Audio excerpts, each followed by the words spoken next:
اللہ وبرکاتہ۔ سبھی حضرات تشریف رکھیں، جو حضرات کھڑے ہوئے ہیں وہ بیٹھ جائیں، خالی جگہ ہو تو اس کو بھر لیں، قریب ہو کے مل کے بیٹھ جائیں۔ بسم اللہ الرحمن الرحیم، الحمد للہ رب العالمین والصلاة والسلام علی رسولہ الکریم وعلی آلہ واصحابہ اجمعین۔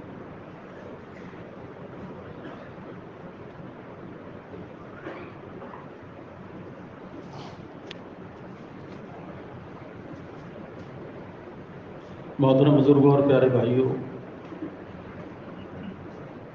ہم اور آپ اس بات پہ بہت زیادہ اللہ کا شکر ادا کریں کہ اللہ تبارک و تعالیٰ نے ہمیں اور آپ کو اس مبارک محنت سے وابستہ فرمایا۔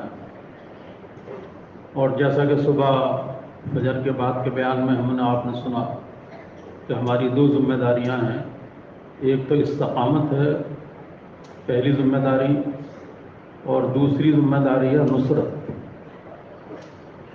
پہلی ذمہ داری کا مطلب یہ ہے کہ اپنے آپ کو اعمال کا اور حضور پاک صلی اللہ علیہ وسلم کے طریقوں کا پابند بنانا، کہ ہم حضور پاک صلی اللہ علیہ وسلم کے طریقوں کے پابند بنیں، اور آپ جو اعمال لائے ہیں ان اعمال کو پابندی سے کرنے والے بنیں۔ اس کو استقامت کہتے ہیں، ہر حال میں کرنا۔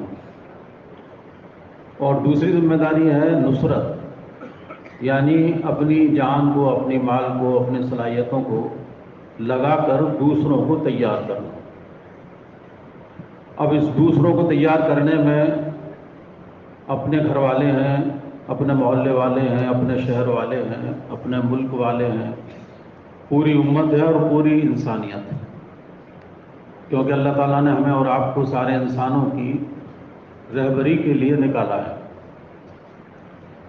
تو پوری امت کے اندر تین طبقے ہیں، مرد ہیں، عورتیں ہیں اور بچے ہیں۔ مرد جتنے ہیں ان سے زیادہ عورتیں ہیں، اور جتنی عورتیں ہیں ان سے زیادہ بچے ہیں، اور ہمیں تینوں کی فکر کرنی ہے۔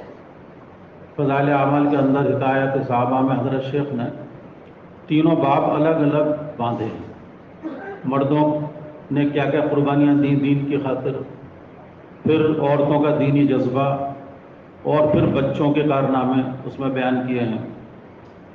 تو اسی طرز کے اوپر ہمیں بھی پوری فکر کرنی ہے، یعنی کہ بھئی کس طریقے سے مرد بھی دین کے کام سے لگیں اور وہ آگے بڑھیں، ترقی کریں۔ اور اللہ تعالیٰ نے جو بچے دیے ہیں، جو طلباء ہیں خاص طور سے، وہ ہر محلے کے اندر ہوتے ہیں، ہر محلہ بھرا ہوا ہے طلباء سے۔ آج کل تو ایک عام فضا ہے کہ بھئی غریب سے غریب آدمی بھی کوشش کرتا ہے کہ بھئی بچوں کو پڑھائیں اسکول کے اندر، کالج کے اندر۔ تو ہر شہر میں، ہر محلے میں، ہر بستی کے اندر ایک بڑی تعداد جو اسکول اور کالج جانے والے طلباء ہیں یا مدرسے میں جانے والے طلباء ہوتے ہیں۔ اور عام طور پہ یہ دیکھا گیا ہے کہ خاندان کے اندر جو بچہ ذرا یعنی سنجیدہ ہوتا ہے پڑھائی لکھائی کے اندر، اور ماں باپ سمجھتے ہیں کہ یہ کچھ ہونہار ہے، تو اس کو عام طور پہ اسکول میں داخل کرتے ہیں، اپنی حیثیت کے اعتبار سے اسکول میں کے اندر داخل کرتے ہیں۔ جو زیادہ خرچ کر سکتے ہیں وہ کانوینٹ کے اندر، انگلش اسکول کے اندر داخل کرتے ہیں، ورنہ کچھ سے کم درجے کے اسکول میں داخل کرتے ہیں۔ ایک ذہن، عام ذہن بنا ہوا ہے کہ بھئی ان بچوں کو پڑھانا ہے۔ تو ایک بڑا طبقہ جو ہے وہ ہر محلے کے اندر طلباء کا ہے، یعنی جو تعلیم حاصل کر رہے ہیں۔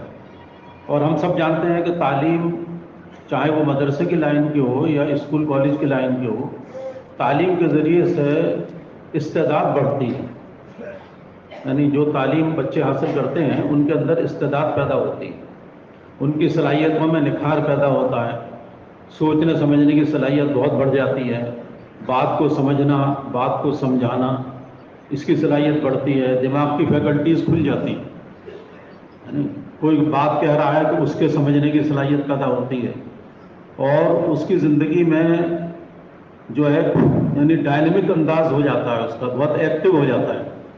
وہ ایسا لیتھارجک یا سست قدم نہیں رہتا ہے پڑھنے والا بچہ، کیونکہ وہ اسکول اور کالج کا جو نظام ہوتا ہے وہ نظام اس کو ایکٹیو بنا دیتا ہے، یعنی کہ یہ کلاس کرنی ہے، وہ کلاس کرنی ہے، وہاں لیب میں جانا ہے، وہاں پریکٹیکل کرنا ہے، وہاں سے پھر ادھر آنا ہے۔ تو جو نصاب ہوتا ہے، نصاب کے مطابق کلاسز وغیرہ ہوتی ہیں کالج میں، اسکولس میں، اور ایک ڈسپلن ہوتا ہے، وہاں سکھایا جاتا ہے کس طریقے سے رہنا ہے. تو رہنے سہنے کا انداز اس کا بدلتا ہے، سوچنے سمجھنے کا انداز بدلتا ہے، بات کو سمجھنے کی صلاحیت بہت بڑھ جاتی ہے، بات کہنے کی صلاحیت بڑھتی ہے کہ بات کس طرح کہی جائے. باقاعدہ اسکول میں سکھایا جاتا ہے، ادب سکھایا جاتا ہے سب، کہ بھئی آپ آئیے تو اجازت لے کے کلاس کے اندر آئیے.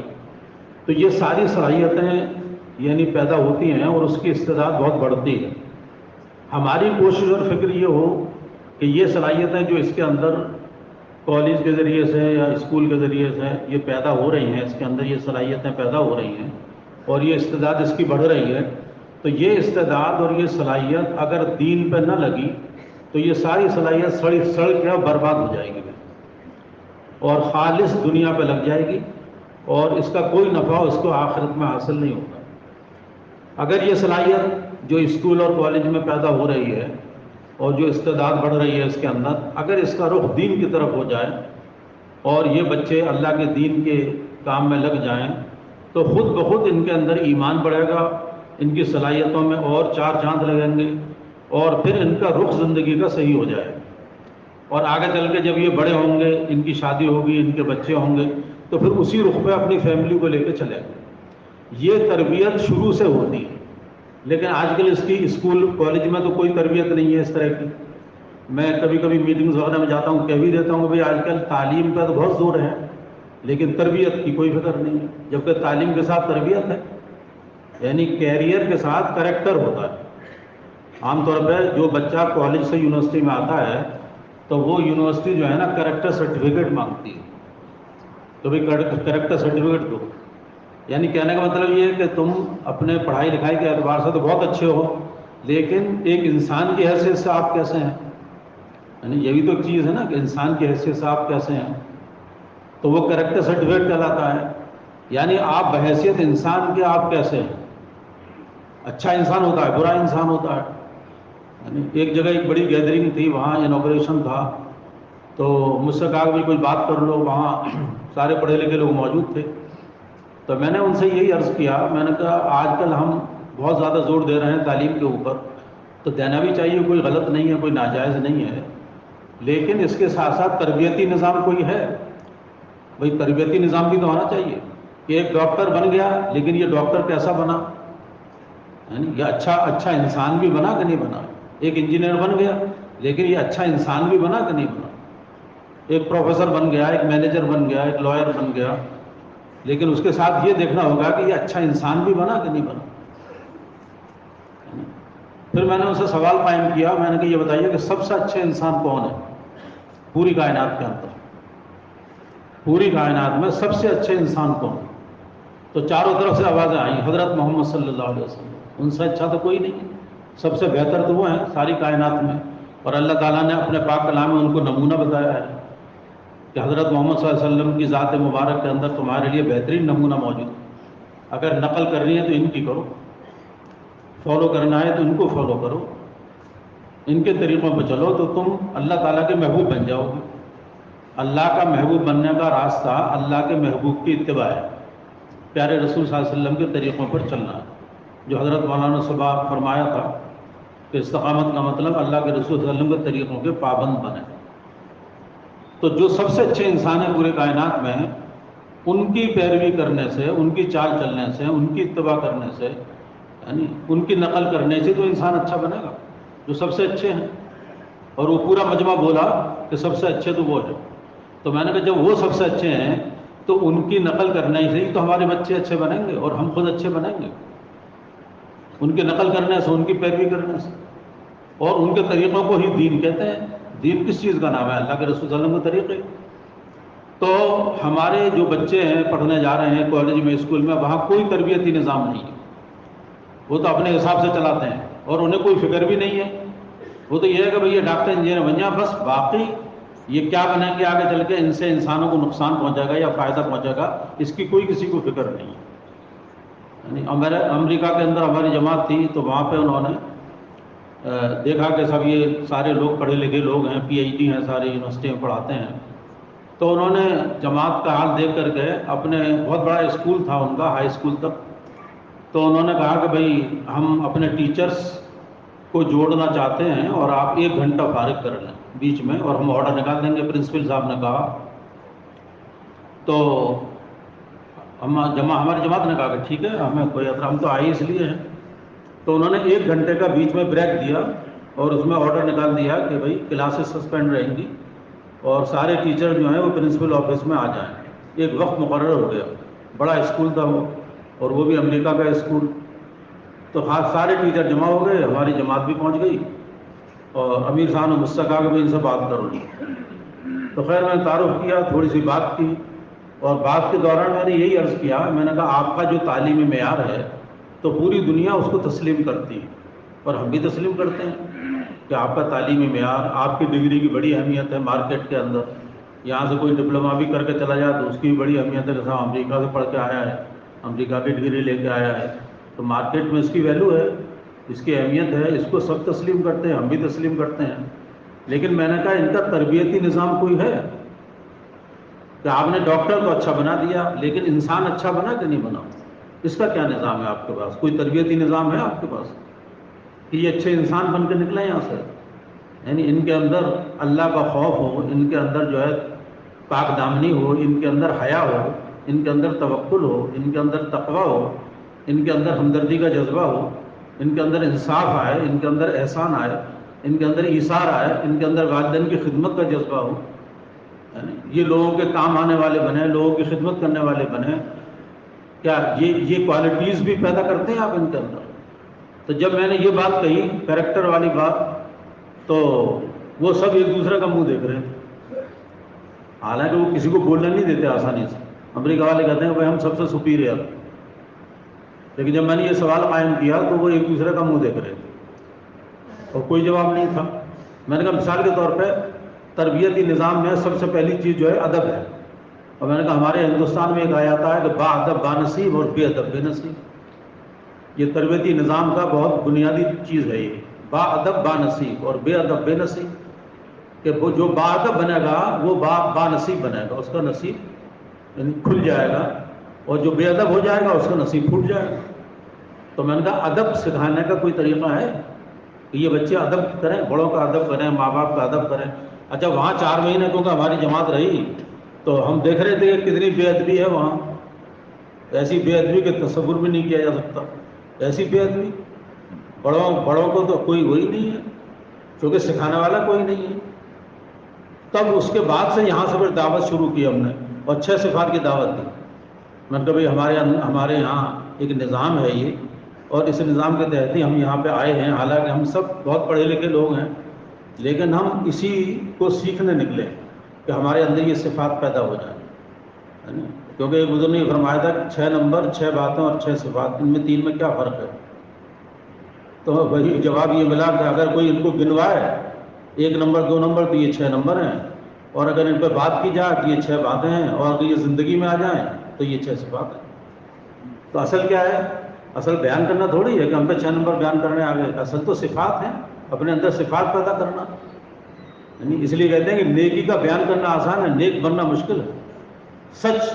سچ پہ بیان کرنا آسان ہے، سچ بولنا بہت مشکل ہے۔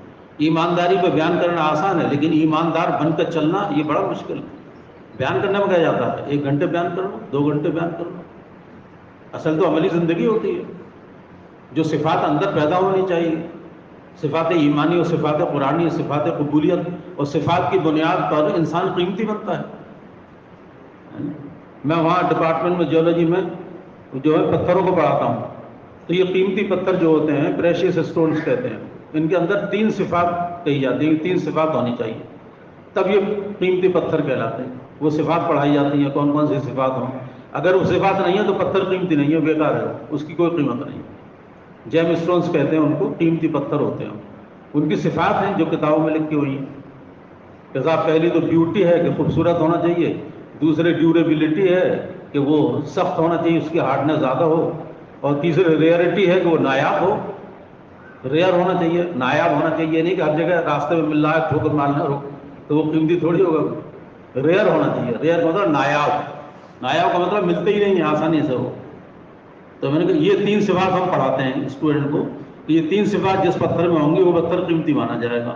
تو ایسے ہی انسان بھی قیمتی بنتا ہے صفات کی بنیاد. انسان کپڑے جوتوں کی بنیاد پہ قیمتی نہیں بنتا ہے کہ صاحب قیمتی کپڑے پہن لیے, قیمتی جوتے پہن لیے, قیمتی کار میں بیٹھ گئے تو ہم قیمتی بن گئے. امریکہ میں ہم نے کتوں کو کار میں بیٹھا ہوا دیکھا. کتے کار میں بیٹھ کے چلتے ہیں, وہاں ہر آدمی کتا لے کے چلتا ہے. یہاں تک کہ کتے جہاز میں بھی چلتے ہیں. جہاز میں جگہ ہوتی ہے کتوں کی, اور بہت پیسے خرچ کرتے ہیں کتوں کے اوپر. تو کتا اگر اچھی کار میں بیٹھ جائے تو کیا ہو جائے گا وہ؟ کیا بھائی, قیمتی کار میں رولز رائس میں بیٹھ گیا کتا تو کیا بن جائے گا وہ؟ کتا ہی تو رہے گا. کیا رہے گا, کیا ہو جائے گا کار میں بیٹھنے سے؟ یہ جو محنت ہے یہ صفات کو اپنے اندر پیدا کرنے والی محنت ہے. اب یہی صفات بچوں کے اندر پیدا ہوں کہ بچے با ادب بنے, با حیا بنے, فرما بردار بنے, خدمت گزار بنے.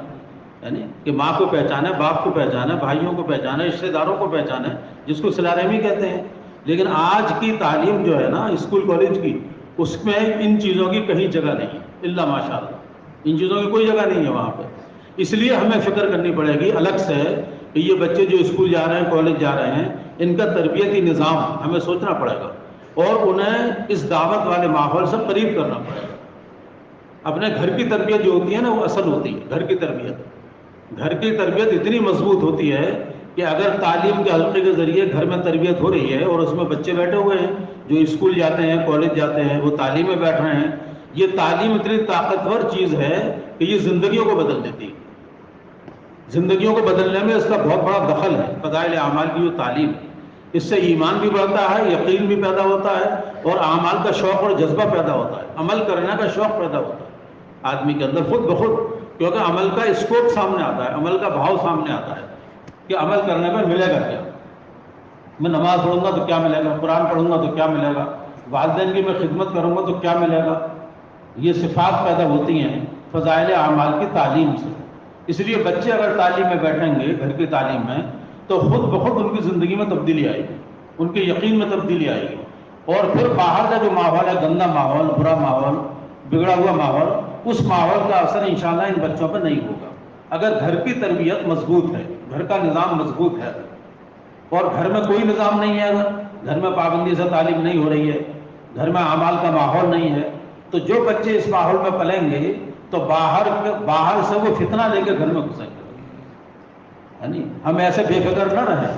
بیٹا گھر سے نکل کے جا رہا ہے, اب یہ بیٹا جب واپس آئے گا تو کچھ پتہ نہیں یہ کیا فتنہ لے کے گھر میں آئے گا.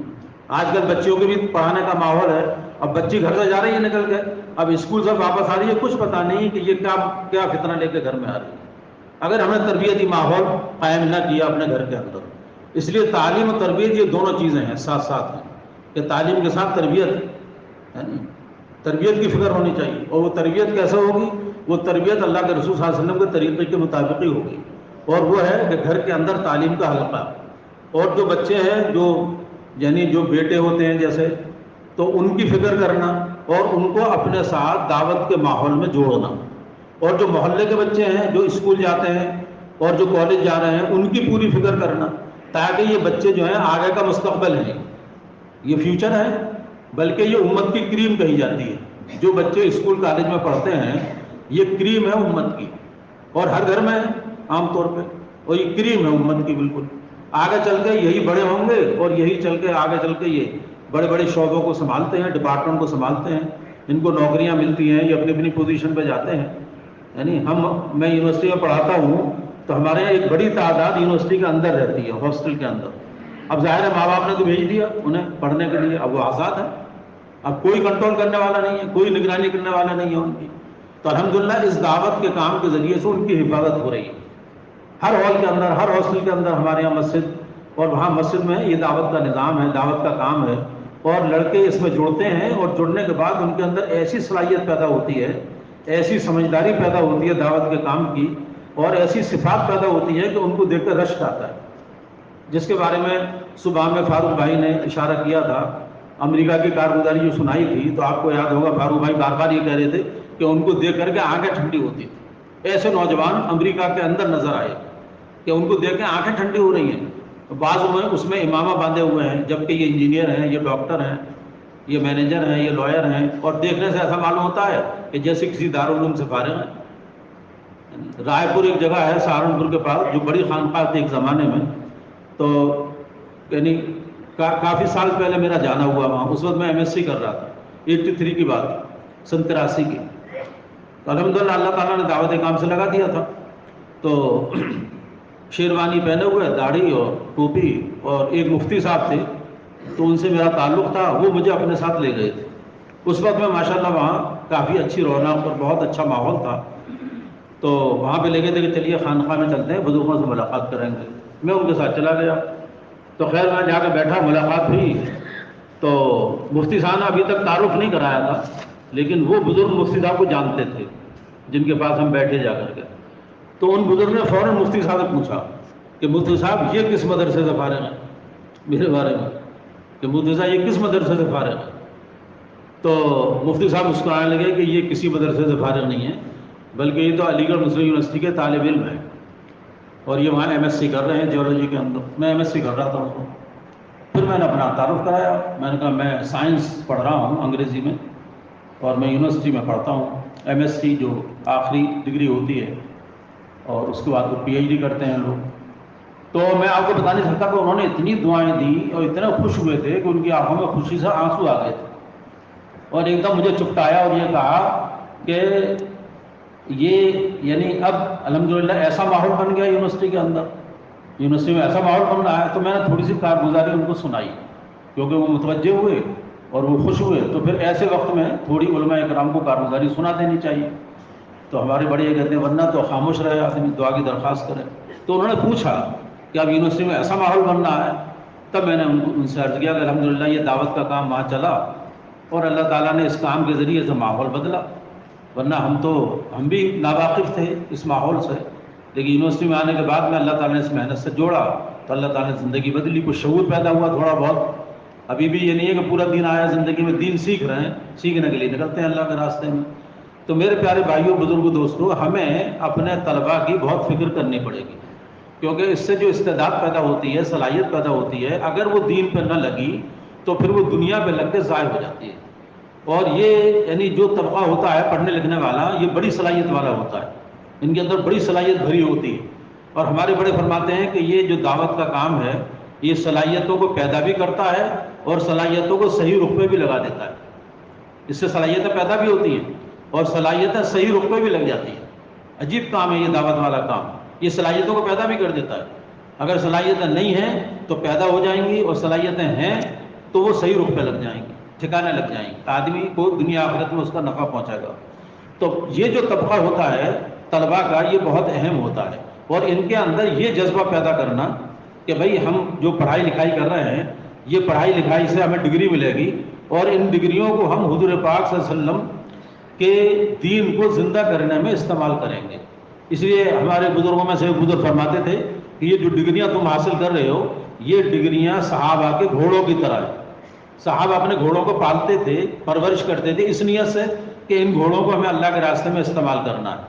تو ان گھوڑوں کی تعریف اللہ تعالیٰ نے قرآن پاک میں فرمائی، جو گھوڑے اللہ کے راستے میں چلے ہیں. تو ایسے ہی جو طلبہ پڑھنے والے ہوتے ہیں، انہیں یہ سمجھانا اور انہیں سکھانا اور ان کی نیت کو بدلوانا کہ تم اپنی نیت بدل دو، کیونکہ یہ ڈگری جو ہے نا، یہ ذریعہ بنے گی دنیا میں دین کے پھیلنے کا. اور اس کی جگہ اب تو خیر شروع میں تو ڈاکٹر ثناء اللہ صاحب کی مثال دی جاتی تھی، اور آج بھی الحمدللہ ہمارے لیے ایک مثالی یعنی بزرگ ہیں. اور اس کے علاوہ آپ یہ دیکھیے کہ جو ہمارے اس وقت بڑوں میں سے ہیں، جیسے فاروق بھائی ہیں، اور ثناء اللہ صاحب ہیں، خالد صدیقی صاحب ہیں، پروفیسر عبد الرحمن صاحب مدراس کے تھے، انتقال ہو گیا، رحمۃ اللہ علیہ بن گئے وہ. اور اس طریقے کے ہر شہر میں جنہیں کتنے ہیں. اور یہ سارے وہ لوگ ہیں جو طالب علمی کے زمانے میں دعوت کے کام سے لگے تھے. یہ وہی لوگ تو ہیں جو طالب علمی کے زمانے میں دعوت کے کام سے لگے، اور آج اللہ تعالیٰ ان سے پورے عالم میں کام لے رہا ہے اور لے چکا ہے. کتنا کام تو کر چکے الحمدللہ یہ پوری دنیا کے اندر، اور پوری دنیا کے کام کا نظام بناتے ہیں جا کر کے. جیسے فاروق بھائی نے کارگزاری میں سنایا کہ امریکہ والوں کو کتنی آسان طریقے سے بتایا مقامی کام کہ بھائی اتنا کر لو، ایسے کر لو. پوری دنیا کو بتا رہے ہیں، پوری دنیا کو اس میں جا رہے ہیں. ان میں سے بعض تو وہ لوگ ہیں جن کے ذریعے ملکوں میں کام شروع ہوا، اور بعض وہ لوگ ہیں جن کے ذریعے کام کی سطح بڑھی ملکوں کے اندر. یہ وہ لوگ ہیں، اور حالانکہ یہ سارے وہ ہیں کہ جو طالب علمی کے زمانے میں دعوت کام سے لگے تھے.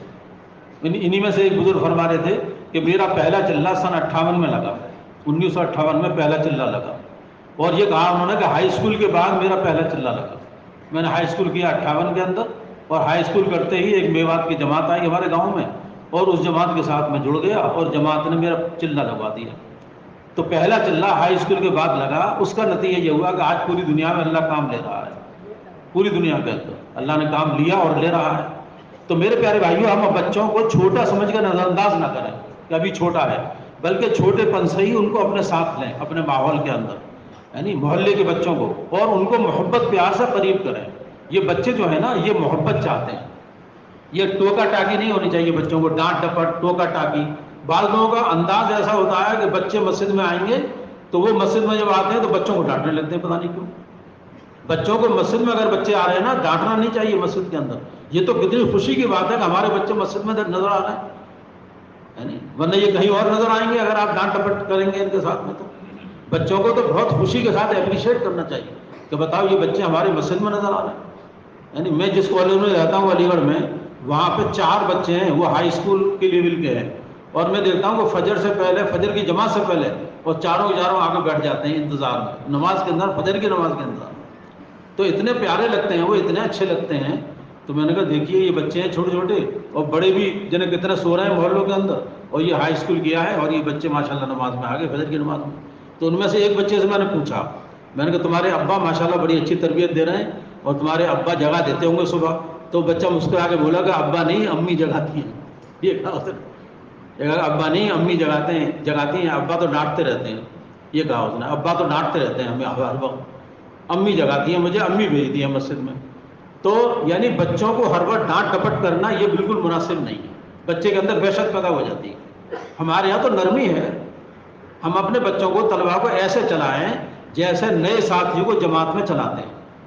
بھائی نئے ساتھی جماعت میں جاتے نہیں جاتے، اور نیا ساتھی بے وصولی کرتا ہے، یعنی کھڑے ہو کر پانی پی رہا ہے، وہ جماعت کے اندر پی رہا ہے، جماعت کے اندر پانی پی رہا ہے کھڑے ہو کر کے وہ۔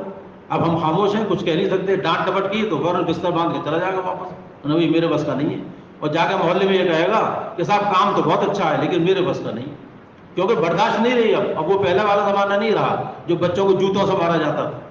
ایک زمانہ وہ تھا کہ بچے جوتے کھاتے تھے، اب وہ زمانہ نہیں ہے، اب تو بہت ہی نفسیات کو سمجھنا پڑے گا، اور بچے بہت سینسٹیو ہو چکے ہیں۔ ایک 8ویں کلاس کا بچہ، 8ویں کلاس کا بچہ وہ گھر میں تھا، تو باپ کے کچھ وہ آ گئی عزیز ملنے، وہ یعنی دوست ملنے کے لیے آ گئے، باپ کے دوست۔ تو اس بچے کو باپ نے دوستوں کے سامنے ڈانٹ دیا، اور 8ویں کلاس میں ہے بچہ، 8ویں کلاس میں 12-13 سال کی عمر ہے اس کی، اور بچے کو دوستوں کے سامنے ڈانٹ دیا۔ جب دوست چلے گئے تو وہ بچہ باپ کے پاس آیا، اور اس نے بالکل ہاتھ جوڑ کے یہ کہا کہ ابا آپ اکیلے میں چاہیں مجھے مار لو لیکن دوستوں کے سامنے مت ڈانٹنا ہو۔ یعنی بتاؤ اتنے سینسٹیو ہو رہے ہیں بچے، بچوں کی نفسیات کو سمجھنا پڑتا ہے۔ تو محبت پیار سے، یعنی ہمارے یہاں محبت ضروری ہے۔ اللہ کے پیارے رسول صلی اللہ علیہ وسلم نے محبت سے دلوں کو جیتا تھا۔ حضرت زید بن حارثہ رضی اللہ تعالیٰ عنہ یہ بچے ہی تو تھے جو غلام بن کے بکے تھے، اور پھر اللہ کے رسول کی خدمت میں پہنچے تھے، یہ تو بچے ہی تو تھے یہ۔ اور اللہ کے رسول صلی اللہ علیہ وسلم نے ایسی محبت دی تھی ان کو کہ باپ اور چچا جب لینے کے لیے آئے تو خوب پہچان رہے ہیں کہ اللہ کے رسول صلی اللہ علیہ وسلم بیٹھے ہوئے ہیں، باپ بیٹھے ہوئے ہیں، چچا بیٹھے ہوئے ہیں۔ اب زید کو بلایا گیا، زید بن حارثہ رضی اللہ تعالیٰ عنہ، اور بہت دنوں کے بعد ملاقات ہوئی ہے باپ اور چچا کی، یہ کھو گئے تھے، غائب ہو گئے تھے، باپ تلاش رہے تھے ان کو۔ تو کسی نے بتایا، جو لوگ حج پہ آئے تھے انہوں نے بتایا کہ تمہارا بیٹا تو وہاں ہے۔ تو پھر آئے وہ باپ اور چچا لینے کے لیے، اور انہوں نے زید بن حارثہ نے خط بھی بھیجا کہ میں بڑے کریم لوگوں کے پاس، یہ کہا میں بڑے کریم لوگوں کے پاس، بڑے کریم لوگوں کی میں صحبت میں ہوں۔ باپ چچا لینے کے لیے آئے، اللہ کے رسول صلی اللہ علیہ وسلم نے فرمایا زید سے کہ زید پہچانتے ہو؟ کہ ہاں پہچانتا ہوں، یہ میرے باپ ہیں، یہ میرے چچا ہیں۔ پہچان لیا وہ، اور پھر فرمایا کہ میرا حال بھی تمہیں معلوم ہے، اب تمہیں اختیار ہے کہ تم اگر باپ چچا کے ساتھ جانا چاہو تو بغیر فدیے۔ تو حضرت زید بن حارثہ رضی اللہ تعالیٰ عنہ نے یہ کہا اپنے باپ اور چچا سے کہ میں کسی حال میں بھی ان کو نہیں چھوڑ سکتا ہوں۔ اللہ کے رسول ایسی محبت دی تھی، کوئی معمولی بات ہے کہ باپ اور چچا کو چھوڑ رہا ہے آدمی، اور حضور صلی اللہ علیہ وسلم کے لیے کہہ رہا ہے کہ ایسی بات دیکھی ہے میں نے ان کے اندر کہ میں نے چھوڑ نہیں سکتا ہوں۔ تو اللہ کے رسول کو یہ ادا اتنی پسند آئی کہ حضور صلی اللہ علیہ وسلم نے اپنا بیٹا بنا لیا، اعلان کر دیا میرا بیٹا ہے زید۔ تو اور باپ اور چچا بھی خوش ہو کر کے دعائیں دیتے ہوئے چلے گئے. حالانکہ باپ نے یہ کہا تھا کہ تم غلامی کو ترجیح دیتے ہو آزادی کے اوپر, ہمارے ساتھ رہو گے تو آزاد رہو گے, یا تو غلام ہو. تب یہ جواب دیا تھا کہ میں نے ایسی بات دیکھی ہے ان کے اندر کہ میں ان کو چھوڑ نہیں سکتا ہوں. تو میرے پیارے بھائیو, حضور پاک صلی اللہ علیہ وسلم نے محبت سے جیتا تھا دلوں کو, لہذا محبت سے, پیار سے, ہے نا, ان کو قریب کرنا اور کھلا پلا کے قریب کرنا, یعنی خرچ کرنا پڑتا ہے. بچوں کو کھلا پلا کے قریب کیا جاتا ہے. بچے زیادہ لمبی بات سننے کے عادی نہیں ہوتے ہیں, لمبا بیان کر دیا تو وحشت پیدا ہو جائے گی, اور اگر اسے چاکلیٹ کھلا دی تو چاکلیٹ یاد رہے گی, بیان یاد نہیں رہے گا اسے. ہماری جماعت وادی میں گئی, مردوں کی جماعت تھی وادی میں کئی سال پہلے, تو ہمارے جماعت میں ایک ساتھی, ایک صاحب ہے ماشاءاللہ, تو وہ جہاں بھی جاتے ہیں بہت سارا سامان, چاکلیٹ, مٹھائی وغیرہ رکھ لیتے ہیں بیگ میں, اور ان کا کام یہ ہوتا ہے کہ وہ بچوں کو, نوجوان لڑکوں کو وہ نشانہ بنا کر کے ان کے قریب کر کے چاکلیٹ کھلاتے ہیں, مٹھائیاں کھلاتے ہیں خوب. تو بچے بہت جلدی قریب ہو جاتے ہیں, دوستی ہو جاتی ہے, آتے رہتے ہیں, یہ کھلاتے رہتے ہیں, اپنے ہزاروں روپے خرچ کر دیتے ہیں چاکلیٹ میں ایک چلے کے اندر, صرف چاکلیٹ کھلانے میں بچوں کو. تو پہلی جماعت جو گئی ہماری مردوں کی گئی. پھر کئی سال کے بعد ہماری جماعت گئی مستورات کی, اس میں بھی وہ صاحب تھے چاکلیٹ والے, تو وہ مستورات کی جماعت میں بھی تھے. اب ایک محلے میں پہنچے ہم, مستورات کے ساتھ جو منتقل ہوئے تو مستورات کو گھر میں کر دیا, ہم مسجد میں پہنچے تو ایک نوجوان لڑکا ملا, ماشاءاللہ وہ جوان ہو گیا تھا. تو وہ جوان ملا, اس نے ملاقات, مصافحہ کیا, اور ایک دم ان کی طرف رخ کر کے بولا, ارے کہ آپ تو پہلے بھی آئے تھے. تو نے کہا ہاں میں پہلے بھی آیا تھا, کہ آپ نے ہمیں بہت چاکلیٹ کھلائی تھی. تو میں نے کہا ان کا بیان یاد نہیں ہے کوئی, کہ نہیں بیان ان کو یاد نہیں, چاکلیٹ یاد ہے, کیونکہ چاکلیٹ کھلائی اتنی تھی انہیں پیٹ بھر بھر کے. تو کہنے لگا آپ نے اتنی چاکلیٹ کھلائی کہ میں بہت متاثر ہوا آپ کے اخلاق سے, اور اس کے بعد پھر میں نے 3 دن لگائے, پھر میں نے چلہ لگایا, اب میرے 4 مہینے لگ چکے ہیں, 4 مہینے لگ چکے ہیں. یہ کہا اس نے کہ میرے 4 مہینے لگ چکے ہیں, اور میری شادی بھی ہو چکی ہے. اور مزے کی بات یہ کہ اسی لڑکے کے گھر میں ہماری جماعت ٹھہری, مستورات کی, مستورات اسی گھر میں ٹھہری, سب نے طے کیا مشورے سے. اور جب ہم نے کام کیا محلے کے اندر, تو پڑھے لکھے لوگ اس محلے میں زیادہ تر سب یہ کہہ رہے تھے کہ جو کچھ دعوت کا کام ہے اس محلے میں وہ اس لڑکی کی وجہ سے, یہ لڑکا ہے فکر مند, بس یہی کام کرتا رہتا ہے, جوڑتا رہتا ہے, ملاقاتیں, جماعتیں, سب ساری رونق اس لڑکی کی وجہ سے. تو میں یہ عرض کر رہا تھا کہ جو لڑکے ہوتے ہیں نا, ان کی نفسیاتی چیزوں کو سمجھنا چاہیے, کہ انہیں محبت پیار سے, کھلا پلا کر کے, محبت سے ان کو قریب کرنا ہے نا. بات مرتبہ ایسا ہوتا ہے قریب کرنے کا طریقہ, جیسے میں جب سن 75 میں داخلہ لیا میں نے یونیورسٹی کے اندر, تو میرے پاس باٹنی تھی. باٹنی مجھے مشکل معلوم ہو رہی تھی, اور ہندی میڈیم سے آئے تھے, یہاں انگلش میں پڑھائی ہو رہی تھی ساری, تو سمجھ میں بھی نہیں آ رہی تھی, تو میں پریشان تھا.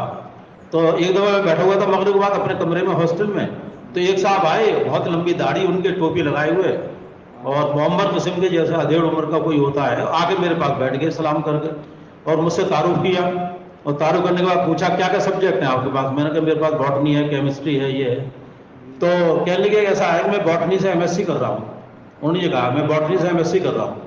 اب میں انہیں دیکھتا رہ گیا, اور باٹنی میرے لیے بہت مشکل ہو رہی تھی, جبکہ میری باٹنی تو بالکل الف ب تھے, جیسے ABCD ہوتی ہے. میں تو شروع PUC میں تھا اور وہ MSc میں.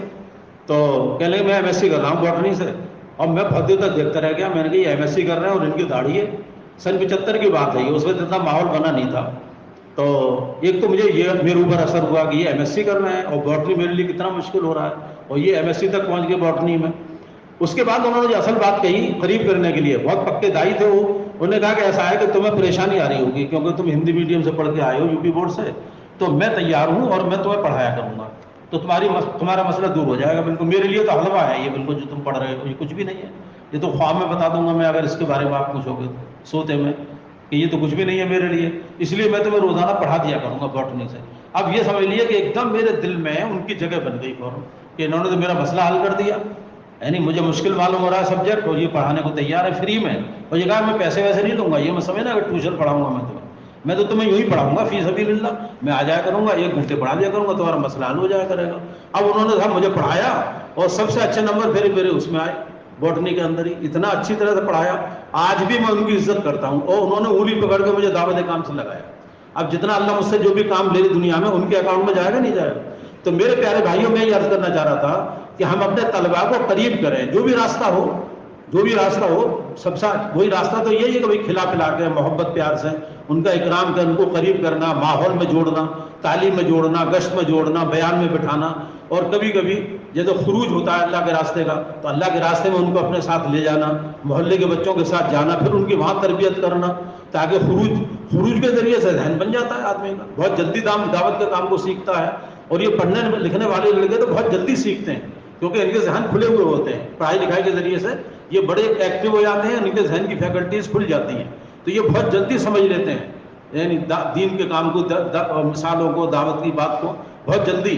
تو اس لیے ان کو جماعتوں میں لے جا کر کے ان کا ذہن بنانا اور دھیرے دھیرے ان کو آگے بڑھانا۔ اور ایک بات اس میں بہت اہم یہ ہے کہ طلباء کے کام کے اندر ہمارے بڑے بار بار یہ کہتے ہیں کہ طلباء کا کام پڑھائی کے ساتھ ہے، ایسا نہیں ہے کہ پڑھائی چھوڑ کے دین کا کام کریں طلباء ہمارے، یہ نہیں ہے۔ اگر کوئی کر رہا ہے تو اس کی نگرانی کرنا ہے۔ اس لیے ہمارے یہ کہا جاتا ہے ہاسٹلوں میں، محلوں کے اندر، کہ بھئی عصر سے لے کے عشاء تک کا وقت ہے یہ طلباء کے پاس، اس میں طلباء ملاقاتیں کر لیں، اپنے محلے کے اندر طلباء ہی سے ملیں، نوجوانوں سے ملیں، بڑے لوگوں کے سے نہ ملیں، بڑی عمر کے لوگوں سے، کیونکہ ایج کا فرق ہوتا ہے، اس سے آدمی برا مان جاتا ہے کہ بتائیے کل کا لڑکا پیدا ہوا مجھے دعوت دینے آ گیا، یہ سائیکولوجی ہوتی ہے آدمی کی۔ تو اس لیے فرقی مراتب کو سمجھنا پڑے گا، فرقی مراتب۔ تو نوجوانوں کو نوجوانوں میں بھیجیں ملاقات کے لیے، اب نوجوان ملاقاتیں کر لیں، کھانا کھا لیں عشاء سے پہلے، اور ہمارے یہ کہا جاتا ہے کہ عشاء کے بعد پھر کوئی طلباء کا کوئی دین کا کام نہیں ہے، عشاء کے بعد تو یہ پڑھائی کریں بس، عشاء کے بعد کا وقت طلباء کا پڑھنے کا ہوتا ہے، یکسوئی سے پڑھائی کریں، تاکہ پڑھائی میں کوئی جھوٹ نہ آئے دعوت کے کام کے ذریعے۔ اگر یہ پڑھائی میں کمزور ہو گیا اور اس کے نمبر کم آ گئے تو پھر یہ دعوت میں کمزور ہو جائے گا، یعنی ہمت نہیں پڑے گی پھر دعوت دینے کی۔ جو لڑکا فیل ہو رہا ہے یا کسی پیپر میں پاس نہیں ہوا، وہ رہ گیا، اس کو بیک لاگ کہتے ہیں ہمارے یہاں، کہ بیک آ گئی، اس کی بیک آ گئی، مطلب فیل ہو گیا اس میں، یا نمبر کم آئے کہ پاس نہیں ہو پایا، تو ایسا لڑکا جو پاس نہیں ہو رہا ہے اچھے نمبروں سے، ایسا لڑکا جب کہیں دعوت دینے کے لیے جائے گا تو سامنے والا لڑکا یہ سوچے گا کہ خود برباد ہے اور مجھے برباد کرنے آیا ہے، یہ امپریشن پڑے گا اس کا، اگر پڑھائی اچھی نہیں ہے تو، کیونکہ لڑکوں کو سب کو پتہ چل جاتا ہے کہ کون لڑکا کتنے پانی کے اندر ہے، پڑھائی میں وہ کیسا ہے۔ اس لیے ہمیں بار بار ترغیب دینی پڑے گی طلباء کو پڑھائی کو مضبوط بنانے کے لیے، اور ان کی نیت بدلوانی پڑے گی، یہ کہا تم نیت بدلو کہ تم اس پڑھائی کے ذریعے سے اللہ کے دین کا کام کرو گے۔ حضرت مولانا محمد عمر صاحب رحمۃ اللہ علیہ فرماتے تھے کہ ایک گریجویٹ ہے اور وہ سائنس پڑھ رہا ہے، انگریزی پڑھ رہا ہے، لیکن اس کی نیت یہ ہے کہ مجھے اس ڈگری کو اللہ کے دین کے حیات کے لیے استعمال کرنا ہے، تو یہ فرماتے تھے مولانا عمر صاحب رحمۃ اللہ علیہ کہ یہ سائنس کا اور انگریزی پڑھنا یہ دین بن جائے گا، کیونکہ اس کی نیت بدلی ہوئی ہے، اس کی نیت تو یہ ہے کہ مجھے تو دین کا کام کرنا ہے۔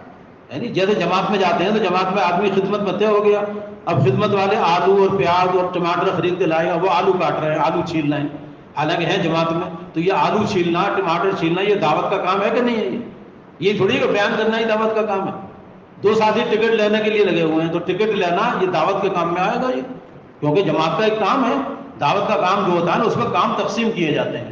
تو ایک طالب علم ہے، اس کی نیت یہ ہے کہ مجھے اس ڈگری کو اللہ کے دین کی حیات کا ذریعہ بنانا ہے، تو اب یہ مولانا عمر صاحب کا کہنا ہے جو میں نے خود سنا ان کی زبان سے، مولانا یہ فرماتے تھے کہ اگر کوئی گریجویشن کر رہا ہے اور وہ سائنس اور انگریزی پڑھ رہا ہے، لیکن اس کی نیت بدل چکی ہے کہ مجھے یہ سائنس اور انگریزی پڑھ کر اور ڈگری حاصل کر کے اس ڈگری کو اللہ کے دین کے حیات کا ذریعہ بنانا ہے، تو یہ فرماتے تھے مولانا محمد عمر صاحب رحمۃ اللہ علیہ کہ یہ سائنس کا اور انگریزی پڑھنا دین بن جائے گا، اور اس کی ڈگری کو اللہ تعالیٰ ذریعہ بنائے گا دین کے پھیلنے کا۔ اور آج ایسا ہو رہا ہے، جنہیں کتنی مثالیں ہیں اس وقت، تو اللہ کا شکر ہے ہماری یونیورسٹی سے تو کتنے لوگ لڑکے جو ہیں، سینکڑوں لڑکے باہر پڑھ رہے ہیں، اور ان کے میرے پاس فون اور میسج آتے رہتے ہیں، اور وہ وہاں دعوت کا کام انہوں نے شروع کر دیا، تعلیم شروع کر دی۔ کتنے لڑکوں نے جب پوچھا کہ ہم کیسا کام شروع کریں، میں نے کہا تعلیم شروع کرو، سب سے پہلے فضائل اعمال کی تعلیم سے شروعات ہوتی ہے، تعلیم کرو، تعلیم کے ذریعے لڑکوں کو جوڑو، انگلش میں تعلیم کرو جس میں سارے ملکوں کے لوگ ہوں گے، وہ سب سمجھ لیں گے۔ تو تعلیم کے ذریعے کتنی جگہ ہمارے یونیورسٹی سے پڑھنے لکھنے والے لڑکے جو باہر جا رہے ہیں انہوں نے کام شروع کیا، کتنے ملکوں کے اندر وہاں سے کارگزاری آتی رہتی ہے۔ تو ہم ان لڑکوں کو معمولی نہ سمجھیں اور ان کو نظر انداز نہ کریں، بلکہ ان کو محبت پیار سے، نرمی سے، اور ان کو کھلا پلا کر کے دعوت کے کام سے جوڑیں، دعوت کے ماحول سے جوڑیں، اور خروج میں بھی اللہ کے راستے میں لے جائیں، مشورے کے اعتبار سے، جو جہاں کا جیسا نظام ہو وہاں کے اعتبار سے خروج میں نکالیں اللہ کے راستے میں۔ اور جب ان کی ویکیشن ہوتی ہیں، سمر ویکیشن ہوتی ہے، ونٹر ویکیشن ہوتی ہیں، ہمارے یہاں 10 دن کی ونٹر ویکیشن ہوتی ہیں اور 2 مہینے کی تقریباً سمر ویکیشن ہوتی ہیں، تو جب سمر ویکیشن ہو تو پھر ان کا چلہ لگے اللہ کے راستے میں 40 دن پورے، کیونکہ اب امتحان دے چکے یہ اب امتحان کے بعد یہ چلے میں جائیں گے تو اچھا وقت لگے گا ان کا، اب یہ واپس دائی بن کے پھر آئیں گے اور پھر یہ دین کا کام کریں گے، ایسے ہی آگے بڑھتے چلے جائیں گے، پھر اللہ تعالیٰ پتہ نہیں ان سے کہاں کام لے گا، کس ملک میں کام لے گا، اور یہ ہمارے اکاؤنٹ میں آ جائیں گے۔ اتنا بڑا، یعنی اتنا بڑا یہ وہ ہے امت کا سرمایہ، یعنی اگر ہم نے فکر نہ کی تو یہ امت کا سرمایہ ضائع ہو جائے گا، کیونکہ اہل باطل فکر کر رہے ہیں، اہل باطل محنت کر رہے ہیں ہمارے بچوں کو بگاڑنے کے لیے، سارے اسباب پیدا کر دیے ہیں، لہٰذا ہمیں ان کی خاص طور سے فکر کرنی پڑے گی۔ ایک بات اور ضروری یاد کرنی تھی کہ جیسے ہمارے یہاں یعنی عملی پریکٹیکل بات بتا رہا ہوں آپ کو کہ ہمارے یہاں تقریباً روزانہ ہی مشورہ ہوتا ہے، دعوت کے کام کا مشورہ سول لائنس کے اندر، بس 2 دن نہیں ہوتا ہے، منگل میں جمعرات میں، باقی عشاء کی نماز کے بعد مشورہ ہوتا ہے جس میں سارے سول لائن کے سارے حلقوں سے لوگ آتے ہیں، اور اس میں ہال کے طلبہ بھی آتے ہیں، جو طلبہ ہال میں رہ رہے ہیں، محلوں میں رہ رہے ہیں اور پڑھ رہے ہیں اور پڑھائی کے ساتھ یہ دعوت کا کام کر رہے ہیں، تو وہ بھی اچھے خاصے مشورے میں شریک ہوتے ہیں۔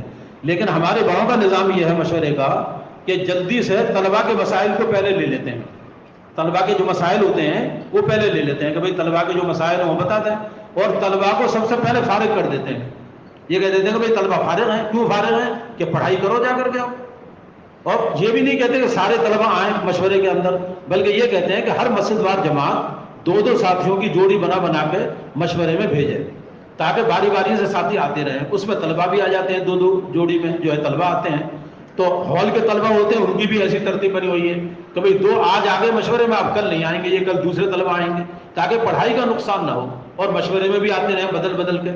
تو ان کا اتنا خیال کیا جاتا ہے کہ ان کو مشورے میں پہلے فارغ کر دیا جاتا ہے کہ بھئی طلبہ فارغ ہیں، کیوں فارغ ہیں؟ کہ یہ پڑھائی کریں جا کر کے۔ آپ کو حیرت ہوگی، کبھی شب گزاری میں آپ آئیے انشاءاللہ، تو شب گزاری میں اوپر کا حصہ ایک بنایا گیا ہے طلبہ کے پڑھنے کے لیے، طلبہ شب گزاری میں آتے ہیں، اعمال سے فارغ ہو کر کے اوپر پڑھنے بیٹھ جاتے ہیں فوراً، اور رات کو دیر تک پڑھتے ہیں، اپنی امتحان کی تیاری کرتے ہیں۔ پوری نگرانی رہتی ہے کہ کوئی طالب علم پڑھائی چھوڑ کے دین کا کام نہ کرے، پڑھائی کے ساتھ ساتھ دین کا کام ہے۔ جب یہ پڑھائی میں آگے بڑھے گا، پڑھائی میں ٹاپ کرے گا، پڑھائی میں فرسٹ پوزیشن آئے گی اس کی، تو خود بخود اس کے ساتھیوں پہ اثر پڑے گا، اس کا کلاس میں ٹاپر ہے۔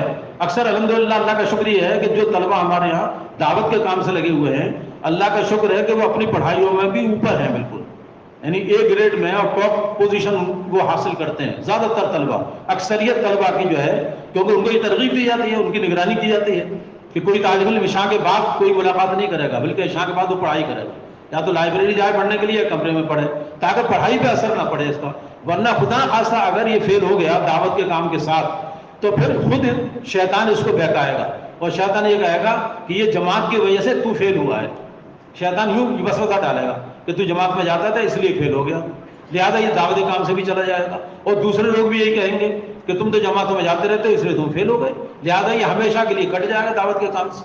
اور اگر دعوت کے کام کو یعنی پڑھائی کو پابندی سے کر رہا ہے، یہ محنت کر رہا ہے، محنت سے پڑھ رہا ہے، کتابیں پڑھ رہا ہے، خوب محنت کر رہا ہے اور محنت سے پڑھائی کر رہا ہے، تو پھر کیا ہوگا کہ یہ دعوت کے کام کو بھی اچھی طرح کرے گا، اور اس کے ساتھیوں پہ بھی اچھا اثر پڑے گا، اور جس سے ملاقات یہ کرنے جائے گا تو وہ ساتھی یہ سمجھے گا کہ یہ خود بھی اچھا ہے اور مجھے بھی اچھا بنانے کے لیے آیا ہے، یہ خود بھی اچھا لڑکا ہے، پڑھنے میں بھی اچھا ہے اور کریکٹر کے اعتبار سے بھی اچھا ہے، اس کا چال چلن بھی اچھا ہے، اس کی سیرت بھی اچھی ہے اور یہ پڑھنے میں بھی اچھا ہے، تو وہ توجہ کے ساتھ اس کی بات سنتا ہے کہ یہ لڑکا معمولی تو ہے نہیں کلاس کے اندر، یہ تو ٹاپ کر رہا ہے، اور دوسرے یہ نماز کا پابند بھی ہے، اور میں تو ہوں نہیں نماز کا پابند، اور میں اتنی پڑھائی بھی نہیں کر رہا ہوں، تو خود بخود اثر پڑتا ہے لڑکوں کے اوپر، اور لڑکے جو ہے دعوت کے کام سے جڑتے چلے جاتے ہیں، تو اس لیے ان کی پڑھائی کی پوری رعایت ہے۔ اور ایک اور اہم بات ہے جو خود مجھ سے طلبہ نے کہی، ایک علاقے کے اندر، ایک علاقے میں ہماری جماعت گئی، وہاں طلبہ آئے ہمارے پاس، طلبہ نے کہا کہ ہم شکایت نہیں کر رہے ہیں اپنے بڑوں کی، لیکن ہم آپ سے یہ بات کہہ رہے ہیں کہ کسی طریقے سے یہ بات آ جائے۔ میں نے کہا کیا بات ہے؟ کہ ہم مشورے میں آتے ہیں، یہاں پہ پورے حلقے کا مشورہ ہوتا ہے، اور ہم پڑھائی کر رہے ہیں، ابھی ہماری پڑھائی چل رہی ہے، ہم مشورے میں آتے ہیں، جذبے کی وجہ سے شوق ہے ہمیں، لیکن کیا کرتے ہیں کہ جو یہاں کے پرانے لوگ ہیں وہ علاقوں کے تقاضے ہمارے اوپر ڈال دیتے ہیں۔ بتائیے علاقوں کے تقاضے سے طلبا کو کیا مطلب ہے؟ یہ تو بیچارے پڑھائی کے ساتھ ساتھ دین کا کام کر رہے ہیں، تو یہ تو جتنا وقت دے رہے ہیں اس کو غنیمت سمجھا جائے، یعنی ان کا وقت تو بہت کم ہے، ان کے پاس زیادہ وقت ان کے پاس پڑھائی کے لیے ہے، سارا کا سارا وقت اس میں تو تھوڑا بچا کے یہ دعوت کا کام کر لیتے ہیں، لیکن علاقوں کے تقاضے جو ان محلے والوں کو پورا کرنا چاہیے، حلقے والوں کو، وہ اپنی بچت کے لیے کیا کرتے ہیں کہ ان طالب علم کو اوپر ڈال دیتے ہیں کہ بھئی تم چلے جانا فلاں تحصیل میں جوڑ ہے، فلاں ٹھیے پہ چلے جانا وہاں جوڑ ہو رہا ہے، بتاؤ ان طلبا کو کیا مطلب ان ٹھیے کے جوڑوں سے اور وہاں کے جوڑوں سے؟ طلبا تو پڑھائی کریں گے اپنی اور تھوڑا سا دین کا کام کر لیں گے، کچھ ملاقاتیں کر لیں گے، گشت کر لیں گے، تعلیم میں بیٹھ جائیں گے، اور جب ویکیشن آئے گی اس میں یہ چلہ لگا دیں گے، اتنا کام ہے طلبا کا۔ لیکن آپ ان پہ اگر علاقوں کے تقاضے ڈالنے لگے تو وہ وحشت پیدا ہو جائے گی۔ چنانچہ کچھ طلبا نے یہ بتایا کہ جب ہمارے اوپر علاقے کے تقاضے ڈالے جانے لگے تو پھر ہم نے مشورے میں آنا چھوڑ دیا۔ اب مشورے سے رک گئے وہ بیچارے، وحشت ہو گئی انہیں، بھائی ہمارے پاس اتنا ٹائم کہاں ہے کہ ہم پورا دن وہاں لگائیں جوڑ میں جا کر کے، ہے نہیں، اور ہمارے پاس اتنی استعداد بھی نہیں ہے، نہ اتنا ٹائم ہے ہمارے پاس۔ لہٰذا ان طلبا نے مشورے میں آنا چھوڑ دیا، کیونکہ مشورے والوں نے علاقے کے تقاضے ان کو ڈالنے شروع کر دیے۔ تو اس میں بہت احتیاط ہے، ان کی نفسیات کو سمجھنا پڑے گا اور ان کی مشغولی کو سمجھنا پڑے گا کہ یہ کتنے مشغول ہوتے ہیں۔ پڑھائی لکھائی کرنا کوئی آسان کام ہے؟ دماغ کی چولیں ہل جاتی ہیں آدمی کہ آج کل اتنی مشکل پڑھائی ہے، اور اس پڑھائی میں بھی آگے بڑھنا، جو ہم کہتے ہیں کہ آگے بڑھو ٹاپ کرو، تو ٹاپ کوئی ایسا کر لے گا آدمی؟ اس لیے میرے پیارے بھائیوں، اس کی بہت ضرورت ہے کہ ہم ان طلباء کو کام سے جوڑیں، ان کا خروج بھی ہو، مقامی کام میں بھی جڑتے رہیں گے، ان کی تربیت ہو اور ان کی پڑھائی کی پوری رعایت ہو اور ان کی نگرانی پوری ہو کہ کوئی طالب علم ایسا تو نہیں ہے کہ پڑھائی چھوڑ کے۔ اب میں نے ایسی طلباء سے کہا، بہت سے بیٹھے ہوئے تھے، میں نے کہا اگر تم پڑھائی نہیں کرو گے اور محنت نہیں کرو گے پڑھائی کے اندر اور بس دعوت کا کام ہی کرتے رہو گے، اور جب امتحان میں جاؤ گے اور پرچہ ہاتھ میں آئے گا تو وہاں فضائل گشت لکھو گے، آدھا بھی گشت لکھا جائے گا اس میں جب پرچہ سامنے آ جائے گا۔ بھائی وہاں تو کتاب کا لکھ کے جائے گا نا جو کورس پڑھایا گیا ہے، وہ تم نے پڑھا نہیں ہے، اب اوپر نیچے دیکھو گے، اور پھر سارے ایگزامینیشن ہال والے تمہیں دیکھیں گے کہ دیکھو یہ ہے صاحب، یہ جماعت والے ہیں جو ادھر ادھر دیکھ رہے ہیں کہ ان پہ کچھ آتے ہی نہیں ہے، اور کوری کاپی رکھ کے چلے آئے، اب کتنا بیڈ امپریشن پڑے گا تمہارے ذریعے، کام بدنام ہوگا نہیں ہوگا اگر تم نے پڑھائی نہیں کی تو اس طرح سمجھایا جائے طلباء کو تاکہ وہ پڑھائی میں خوب آگے بڑھے، اور پھر آگے یعنی اس میں آج کل تو نوکری میں کتنا کمپٹیشن ہے، یعنی نوکریوں کے اندر کتنا کمپٹیشن ہے۔ میں کہتا ہوں طلباء سے کہ بھائی دو طرح کی نوکری ہوتی ہے، ایک ہوتی ہے آرڈر ڈیلیورنگ پوزیشن اور ایک ہوتی ہے order receiving position. Order delivering position جو ہوتی ہے وہ کلاس 1 آفیسر ہوتا ہے، وہ بڑی پوزیشن مانی جاتی ہے، اس میں تنخواہ بہت اچھی ملتی ہے اور وہ آرڈر ڈیلیور کرتا ہے، گھنٹی بجاتا ہے۔ میں نے کہا اس پوزیشن کو حاصل کرنے کی محنت کرو، اس کے لیے بہت محنت کرنی پڑتی ہے، تب آدمی آفیسر بنتا ہے جا کر۔ اور ایک آرڈر ریسیونگ پوزیشن ہوتی ہے کہ اگر محنت نہ کی تو پھر کیا کلرک بن جاؤ گے، چپراسی بن جاؤ گے، کیا ملے گا تمہیں؟ آرڈر ریسیونگ پوزیشن ہے کہ یس مین رہو گے، کہ تمہیں گھنٹی میں بجایا جائے گا، تم دوڑو گے گھنٹی پہ۔ تو ہم تو ان کو موٹیویٹ کرتے ہیں، ان کو انکریج کرتے ہیں، طلبا کو جو ہے حوصلہ افزائی کرتے ہیں کہ تمہیں بہت اوپر جانا اور تمہیں اونچی سے اونچی پوزیشن حاصل کرنی، لیکن وہ حاصل ہوگی محنت کے ذریعے سے، اور اس کے ساتھ ساتھ دعوت کا کام کرو تاکہ جہاں جاؤ دعوت کی فکر لے کے جاؤ، دین کے دائی بن کے جاؤ، اللہ کے پیارے بندے بن کے جاؤ، نبی کے پیارے امتی بن کے جاؤ، کہیں بھی جاؤ۔ ہمارے خالد صدیقی صاحب کہتے ہیں جو بھی باہر جاتا ہے کہ کہیں بھی جاؤ اور کچھ بھی بنو، لیکن دو شرطوں کے ساتھ کہ حکم الہی چھوٹنا نہ پائے اور طریقہ رسول چھوٹنا نہ پائے، بس یہ دو شرطیں ہیں، یہ دو شرطیں ہیں کہ حکم الہی چھوٹنا نہ پائے اور طریقہ رسول چھوٹنا نہ پائے، بس اس شان کے ساتھ جاؤ پوری دنیا کے اندر، چاند پہ پہنچو۔ مولانا عمر صاحب یہ کہتے تھے کہ تم چاند پہ جاؤ، ہم کب روک رہے ہیں تمہیں ترقی میں، لیکن ان دو شرطوں کے ساتھ کہ حکم الہی ٹوٹنا نہ پائے اور طریقہ رسول یہ چھوٹنا نہ پائے۔ یہ شان ہے مسلمان کی، مسلمان ہر جگہ جائے گا، ہر شعبے میں جائے گا، لیکن ان دو شرطوں کے ساتھ جائے گا۔ یہ طلباء کو سکھانے کی ضرورت ہے، اور طلباء کی جو تربیت اصل ہوتی ہے میرے بھائیوں، بچوں کی تربیت وہ ماں کے ذریعے ہوتی ہے۔ ماں کی گود جو ہے نا وہ ہے بچے کی تربیت کی جگہ، اس لیے بزرگوں نے سنا ہے کہ پہلا درجہ تربیت کا وہ ماں کے ذریعے سے ہے، دوسرا درجہ باپ کے ذریعے سے ہے، اور جتنے بڑے بڑے لوگ ہوئے ہیں وہ ماں کے ذریعے سے ہوئے ہیں۔ اس لیے ہمیں مستورات کی بھی پوری فکر کرنی پڑے گی کہ ہماری مستورات دین کے کام سے لگیں، مستورات اپنے گھر کے اندر اعمال کا ماحول بنائیں، مستورات اپنے اعتبار سے دین کی پابند بنیں، اور مستورات اپنے بچوں کی دینی تربیت کریں، اور جو بالغ مرد ہیں گھر کے اندر ان کو مستورات جو ہے ذہن بنا بنا کے اللہ کے راستے میں بھیجیں۔ گھر کے اندر فضائل کی تعلیم ہو، گھر کے اندر عبادت کا ماحول ہو، گھر کے اندر دعوت کا ماحول ہو، گھر کے اندر سنتوں کا اہتمام کرنے کا ماحول ہو، گھر کے اندر تلاوت کا ماحول ہو، گھر کے اندر ذکر کا ماحول ہو، گھر کے اندر سادگی کا ماحول ہو، گھر کے اندر مہمان نوازی کا ماحول ہو کہ مہمان آ رہے ہیں ان کی مہمان نوازی کی جائے گی، مہمان نوازی کرنا صحابہ کی صفات میں سے ہے۔ یہ ماحول گھر کے اندر بنانا یہ عورت کی ذمہ داری ہوتی ہے، اس لیے عورتوں کا بڑا حصہ ہے دعوت کے کام میں، دین کے کام میں، اور عورتوں نے بڑے بڑے کارنامے انجام دیے ہیں، پوری تاریخ یہ بتا رہی ہے۔ ہم سب جانتے ہیں کہ سب سے پہلے جان اور مال لگا اس دین کے اوپر تو عورت کا لگا، اور وہ کون ہے؟ وہ حضرت خدیجہ الکبریٰ رضی اللہ تعالیٰ عنہا ہے۔ یہ مالدار گھرانے کی عورتوں میں تھی، یہ مالدار عورتیں ہیں، شریف گھرانے کی عورت۔ اللہ کے رسول صلی اللہ علیہ وسلم نے نکاح ہوا اور حضور کو جب نبوت ملی تو سب سے پہلے نبوت کا چہرہ دیکھا ہے تو حضرت خدیجہ رضی اللہ تعالیٰ نے دیکھا ہے، سب سے پہلے کلمہ پڑھا تو خدیجہ رضی اللہ تعالیٰ عنہ نے پڑھا۔ اور سب سے پہلے ساتھ دیا ہے حضور پاک صلی اللہ علیہ وسلم کا تو حضرت خدیجہ رضی اللہ تعالیٰ عنہ نے ساتھ دیا ہے، صلاحیت لگائی، اپنا وقت لگایا، جان و مال لگائی، یہاں تک حضور پاک صلی اللہ علیہ وسلم غار حرا میں تشریف لے آتے تھے تو حضرت خدیجہ کھانا لے کر کے پیدل جایا کرتے تھے، اتنے بڑے گھرانے کی عورت، اور اپنے کو پیس دیا، بالکل اپنے کو لگا دیا حضور پاک صلی اللہ علیہ وسلم کے اوپر. تو اللہ کو اتنا پیار آیا ہے ان کی قربانی پہ کہ حضرت خدیجہ کی قربانی پہ اللہ کا سلام آیا ہے.